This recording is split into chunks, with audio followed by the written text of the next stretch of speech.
بسم اللہ الرحمن الرحیم۔ ایک کافر جوان اپنے چچا کی بیٹی پر عاشق ہو گیا۔ اس کا چچا حبشہ کا بادشاہ تھا۔ جوان اپنے چچا کے پاس گیا اور کہا کہ مجھے آپ کی بیٹی پسند ہے، میں اس کی خواستگاری کے لیے آیا ہوں۔ بادشاہ نے کہا کوئی بات نہیں، لیکن اس کا مہر بہت بھاری ہے۔ جوان نے کہا جو کچھ بھی ہو مجھے قبول ہے۔ بادشاہ نے کہا مدینہ میں میرا ایک دشمن رہتا ہے، اس کا سر جب میرے پاس لے آئے اس وقت میری بیٹی تمہاری ہوگی۔ جوان نے چچا سے اس کے دشمن کا نام پوچھا۔ چچا نے کہا میرے دشمن کو لوگ اکثر علی ابن ابی طالب کے نام سے جانتے ہیں۔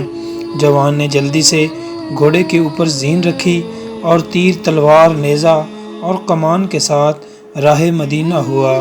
جب شہر کے نزدیک ایک ٹبہ کے اوپر پہنچا تو دیکھا کہ ایک عربی جوان نخلستان میں باغبانی بیلچہ سے کام کر رہا ہے۔ جوان کے نزدیک گیا اور کہا کہ اے مرد عرب، کیا تم علی کو جانتے ہو؟ جوان عرب نے کہا علی سے کیا کام ہے؟ اس نے کہا اپنے چچا جو کہ حبشہ کا بادشاہ ہے اس کے لیے علی کا سر لینے کے لیے آیا ہوں، کیونکہ اس نے اپنی بیٹی کی حق مہر میں علی کا سر مانگا ہے۔ جوان عرب نے کہا تم علی کا مقابلہ نہیں کر سکتے؟ اس نے کہا علی کو جانتے ہو؟ جوان عرب جی ہاں، ہر روز اس کے ساتھ ہوتا ہوں اور ہر روز اس کو دیکھتا ہوں۔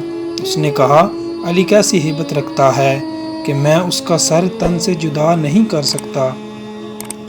جوان عرب نے کہا میرے قد جتنا اس کا قد ہے اور جسامت بھی میرے اندازہ کے مطابق ہے۔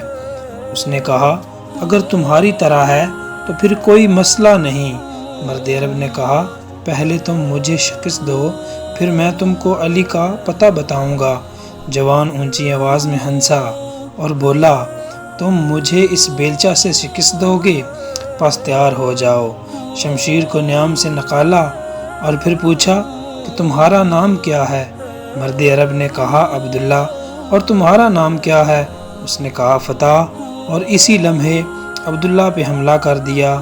پھر عبداللہ نے چشم زدن میں اس کو کندھے اور بازو سے پکڑا اور آسمان کی طرف بلند کیا اور زمین پہ دے مارا، اور اس کا خنجر اپنے ہاتھ میں لیا اور خنجر کو بلند کیا۔ اچانک دیکھا کہ جوان کی آنکھوں میں آنسو جاری ہو رہے ہیں۔ مرد عرب نے پوچھا کیوں رو رہے ہو؟ جوان نے کہا میں اپنے چچا کی بیٹی کا عاشق تھا، آیا تھا علی کا سر لینے تاکہ اس کے بدلے وہ اپنی دختر مجھے دے، لیکن لگتا ہے اب آپ کے ہاتھوں مارا جاؤں گا۔ مرد عرب نے جوان کو بلند کیا اور کہا آؤ اس تلوار سے میرا سر اپنے چچا کے لیے لے جاؤ۔ اس نے پوچھا آپ کون ہیں؟ مرد عرب نے کہا میں اسداللہ الغالب علی ابن ابی طالب ہوں۔ اگر میرے سر کی وجہ سے خدا کے بندوں میں سے کسی کا دل شاد ہوتا ہے تو میں حاضر ہوں کہ میرا سر تمہارے چچا کی بیٹی کے لیے حق مہر ہو جائے۔ جوان زور زور سے رونے لگا اور مولا کائنات کے قدموں میں گر پڑا اور کہا کہ میں چاہتا ہوں آپ کا غلام بن جاؤں۔ اسی طرح فتح بنام کمبر علی ابن ابی طالب کا غلام بن گیا۔